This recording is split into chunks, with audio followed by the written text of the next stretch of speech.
Hi, my name is Anita, and I'm retired as an administrative analyst from a public agency here in Los Angeles.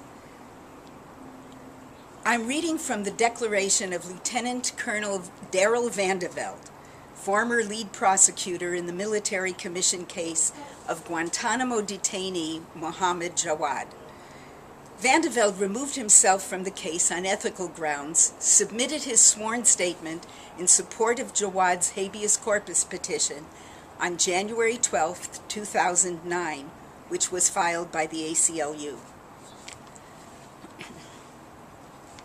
I, Daryl Vandeveld, declare as follows. I am a lieutenant colonel in the Judge Advocate General Corps. Since the September 2001 attacks, I have served in Bosnia, Africa, Iraq, and Afghanistan. My awards include the Bronze Star Medal, the Iraqi Campaign Medal, and 2 Joint Meritorious Unit Awards.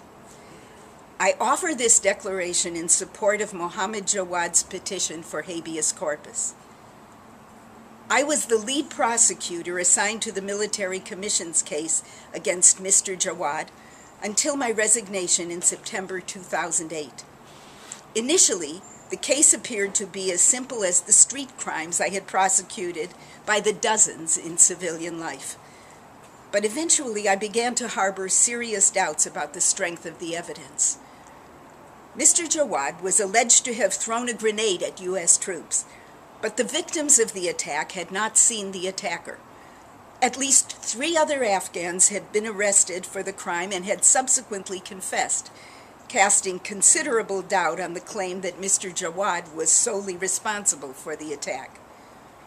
And I learned that the written statement characterized as Jawad's personal confession could not possibly have been written by him because Jawad was functionally illiterate and could not read or write. The statement was not even in his native language. I also found evidence that Mr. Jawad had been badly mistreated by U.S. authorities both in Afghanistan and Guantanamo. Mr. Jawad's prison records referred to a suicide attempt, a suicide which he sought to accomplish by banging his head repeatedly against one of his cell walls. The records reflected 112 unexplained moves from cell to cell over a 2-week period, an average of 8 moves per day for 14 days. Mr. Jawad had been subjected to a sleep deprivation program known as the Frequent Flyer Program. I lack the words to express the heartsickness I experienced when I came to understand the pointless, purely gratuitous mistreatment of Mr. Jawad by my fellow soldiers. It is my opinion, based on my extensive knowledge of the case, that there is no credible evidence or legal basis to justify Mr. Jawad's detention in U.S. custody or his prosecution by military commission. Holding Mr. Jawad for 6 years with no resolution of his case and with no terminus in sight is something beyond a travesty. I have taken an oath to support and defend the Constitution of the United States, and I remain confident that I have done so, spending over 4 of the past 7 years away from my family, my home, my civilian occupation, all without any expectation of or desire for any reward greater than the knowledge that I have remained true to my word and have done my level best to rise to our nation's defense in its time of need. I did not quit the military commissions or resign.